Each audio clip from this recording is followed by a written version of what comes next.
నాకు ఇద్దరు పిల్లలు. మొదటి బిడ్డ, రెండవ బిడ్డ ఇద్దరూ బలంగా పుట్టారు. పుష్టిగా ఉంటారు. మొన్ననే మూడవ సంతానం కలిగింది. ఈ బిడ్డ చాలా పీలగా ఉంది. మావారు ఇదివరకు రోజుకి 2-3 సార్లు, ఇంకా ఎక్కువసార్లు సెక్స్లో పాల్గొనేవారు. ఇటీవల కాలంలో 2-3 రోజులకి ఒకసారి పాల్గొంటున్నారు. పురుషుని వీర్యం గర్భస్థ శిశువుడి పుష్టిని చేకూరుస్తుందని విన్నాను. ఈ మూడవ ప్రెగ్నెన్సీ సందర్భంలో మావారు సెక్స్లో పాల్గొనడం తక్కువ అయిపోయింది కనుక బిడ్డ పీలగా పుట్టడం జరిగిందా?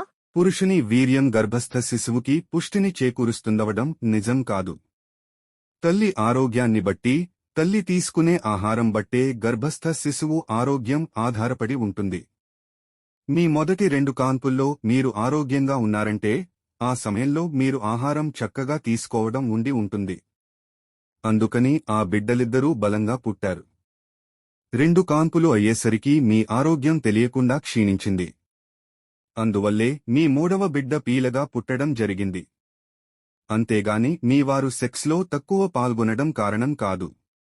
అందుకనే తల్లి ఆరోగ్యరీత్యా, బిడ్డ ఆరోగ్యరీత్యా ఒకరిద్దరు పిల్లలతో కుటుంబాన్ని పరిమితం చేసుకోవాలని డాక్టర్లు చెబుతారు.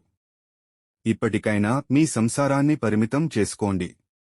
మరో సంతానం కలగకుండా ఆపరేషన్ చేయించుకోండి. మిత్రమా, నేను చేసే వీడియోస్ మీకు నచ్చితే ఒక చిన్న లైక్ కొట్టండి. నా కష్టానికి నేను మీ నుంచి ఆశించేది ఒక్క లైక్ మాత్రమే. లైక్ కొడతారని ఆశిస్తున్నాను. సబ్స్క్రైబ్ చేసుకున్నందుకు ధన్యవాదాలు.